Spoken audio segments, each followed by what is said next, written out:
Salam damai sejahtera di dalam Tuhan kita Yesus Kristus. Shalom. Selamat pagi dan semangat pagi. Selamat hari Sabat. Di hari Sabat Tuhan yang suci, semoga berkat Allah menaungi kehidupan kita. Kita telah tiba di hari ini 12 Maret 2022 dan kita akan mendengarkan renungan pagi kita untuk hari ini dengan judul Kristus datang untuk mencari yang hilang. Sebelum kita lanjutkan, mari kita berdoa. Bapa kami dalam sorga, terpujilah namamu ya Bapa, atas segala berkat dan kasih-Mu yang boleh menjadi bagian kami hingga di pagi hari ini. Kami akan mendengarkan pekabaran firman Tuhan, biarlah kiranya Roh Kudus-Mu menuntun kami, agar pekabaran pagi hari ini yang kami hendak dengarkan boleh menjadi berkat dalam kehidupan kami. Terpujilah nama Tuhan. Dalam nama Yesus kami telah berdoa. Amin.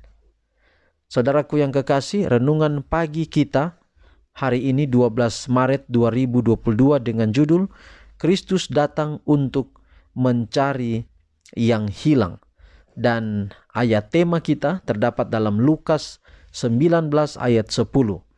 Sebab anak manusia datang untuk mencari dan menyelamatkan yang hilang. Sekali lagi Lukas 19 ayat 10. Sebab anak manusia datang untuk mencari dan menyelamatkan yang hilang.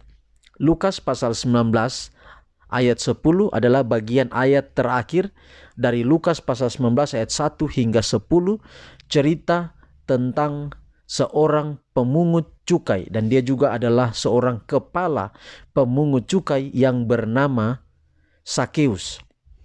Dalam Matius pasal 19, di sana juga menceritakan tentang seorang muda yang kaya yang tidak diketahui namanya. Lalu Lukas 19, seorang muda juga yang kaya. Ini orang yang masih produktif, yang masih giat bekerja, dan namanya adalah Sakeus. Sakeus, dia merasa ada yang kosong dalam dirinya. Lalu ayat 10, pada akhirnya Yesus menumpang di rumahnya, dan ayat 10 Yesus sendiri yang berkata, sebab anak manusia datang untuk mencari dan menyelamatkan yang hilang.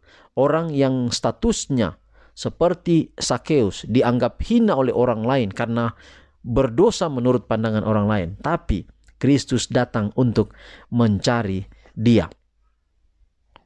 Dalam Lukas pasal 15, di sana ada perumpamaan domba yang hilang, dirham yang hilang, dan anak yang hilang. Nah, semua ini adalah menggambarkan kita, umat-umat Tuhan, kita umat manusia yang hilang berbeda-beda. Ada yang mirip domba yang hilang, ada yang seumpama dirham yang hilang, dan ada seumpama anak yang hilang. Domba yang hilang, 100 domba, 99 ada, satu hilang. Lalu gembala pergi untuk mencari, rela meninggalkan 99 mendapatkan satu yang hilang itu. Lalu saudara-saudara, domba dia tahu bahwa dia hilang, tapi dia tidak tahu jalan pulang. Itulah sebabnya gembala perlu menemukan dia. Tapi perumpamaan tentang dirham yang hilang menggambarkan orang yang hilang yang tidak tahu dia hilang. Jadi seperti ini justru yang perlu dicari. Jadi dalam perumpamaan ini Kristus mengajarkan bahwa bahkan orang yang tidak memedulikan tuntutan Allah, jadi dirham yang hilang, orang yang tidak tahu kalau dia hilang, dia tidak tahu tentang hukum Allah dan sebagainya. Bahkan orang-orang seperti ini patut ditemukan, adalah sasaran dari cinta pengasihan Yesus. Mereka harus dicari agar mereka dapat dibawa kembali kepada Allah. Dirham itu walau terletak di tengah debu dan sampah adalah tetap sekeping uang perak. Pemiliknya tetap mencari sebab itu bernilai. Demikianlah setiap jiwa, betapapun direndahkan oleh dosa, dalam pemandangan Allah terhitung berharga. Sebagaimana uang dirham itu merupakan gambaran serta keterangan dari pemerintahan yang berkuasa, begitulah manusia pada waktu penciptaan membawa gambaran serta keterangan mengenai Allah. dan sekalipun sekarang dikaburkan dan dikotori oleh pengaruh dosa, bekas-bekas tulisan masih tetap terdapat pada setiap jiwa.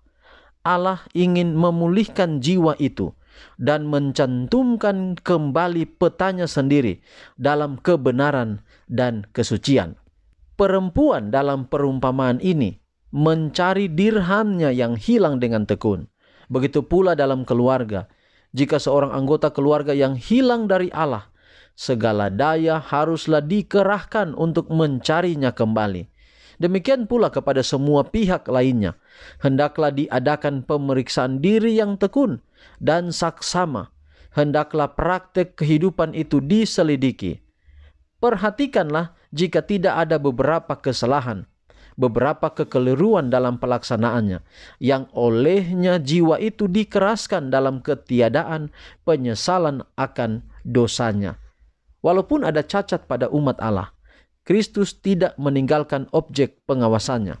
Allah akan berlaku adil terhadap umat pilihannya sendiri. Saudara, puji Tuhan, dalam konteks penggembalaan, baik di keluarga kita, baik di dunia pendidikan, di sekolah, baik di gereja, di jemaat kita, ingat konteks penggembalaan adalah bahwa biarlah setiap anggota-anggota jemaat itu dapat terpelihara dengan baik. Mungkin orang berkata itu kan tanggung jawab gembala, itu tanggung jawab pendeta saja. Padahal firman Tuhan mengajarkan kepada kita semua bertanggung jawab untuk melaksanakan tugas ini, untuk menjaga agar setiap jiwa, baik di rumah kita, baik di sekolah-sekolah kita, baik di gereja-gereja kita, agar tidak ada seorang pun yang tertinggal di dunia ini pada waktu Yesus datang pada kali yang kedua. Walaupun di dalam tugas dan tanggung jawab yang berbeda, baik pendeta-pendeta, baik guru-guru, baik penatua-penatua, baik diakon-diakones, dalam tanggung jawab yang berbeda itu, kita memerankan peran kita masing-masing. Dengan tujuan adalah kita dapat memenangkan jiwa-jiwa kepada Kristus. Begitu pula di rumah kita, kepala keluarga, ibu rumah tangga, bagaimana mengajarkan pendidikan yang benar kepada anak-anak kita untuk menjaga mereka agar jangan hilang.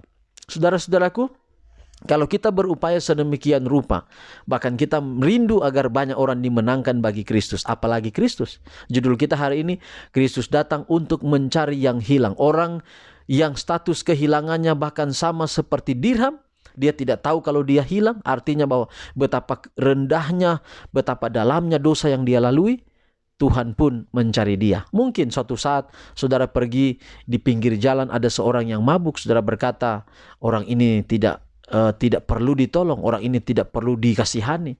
Padahal saudara, dia seperti dirham yang hilang. Dia tidak tahu dia sementara hilang. Dia mabuk, mungkin bukan cuma dengan minuman keras, mungkin juga dengan narkoba, mungkin dengan aibon, anak-anak aibon. Mereka itu sama seperti dirham. Mereka tidak tahu kalau mereka hilang. Kalau Tuhan mencari mereka, maka kita adalah agen-agennya juga.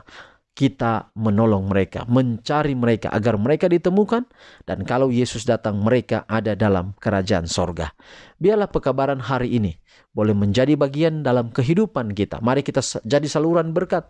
Mari kita jadi perpanjangan gembala agung kita, perpanjangan tangan gembala agung kita, yaitu Yesus Kristus, agar ketika Yesus rindu mencari jiwa-jiwa, kita turut serta di dalamnya, agar pada akhirnya Tuhan menemukan setiap umatnya yang dia telah tebus ada di dalam kerajaannya. Allah akan berlaku adil terhadap setiap umat pilihannya. Dia akan mencari ketika ada seseorang yang hilang. Tuhan berkati pekabaran hari ini menjadi berkat dalam kehidupan kita semua. Mari kita akhiri pekabaran hari ini di dalam doa. Kita berdoa. Bapa kami dalam sorga, Allah kami yang hidup, Yesus Tuhan atas hari Sabat. Kami bersyukur Tuhan untuk hari Sabat yang indah. Kami bersyukur untuk hari yang baru ini. Kami boleh menikmati hari ini dengan berkat-berkat-Mu, terlebih berkat hari Sabat. Dengan menginjakan kaki, dengan beribadah pada hari Sabat, kami mengabarkan kepada dunia bahwa ada Allah yang menciptakan langit dan bumi. Setan telah menyebut dirinya juga pencipta pada waktu dia menggoda Yesus setelah berpuasa 40 hari. Artinya bahwa setan juga mengatakan dirinya adalah pencipta.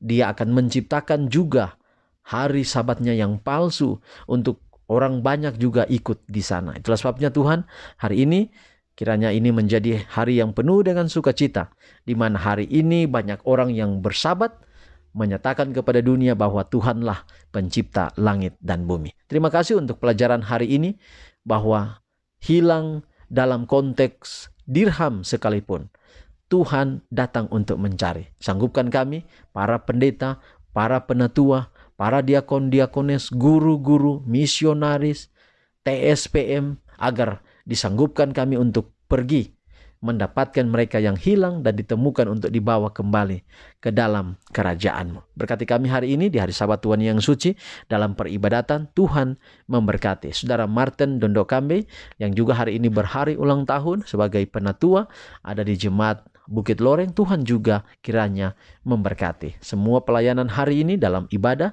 Kami serahkan juga di dalam tangan Tuhan. Inilah doa kami Bapa. Ampunilah segala dosa dan kekurangan kami. Kami telah berdoa di dalam nama Yesus Tuhan dan Juru Selamat kami. Amin. Saudaraku, demikian pekabaran hari ini. Sekali lagi selamat hari Sabat. Selamat hari ulang tahun untuk Bapak Martin Dondokambe. Tuhan memberkati kita semua. Sampai jumpa besok. Shalom.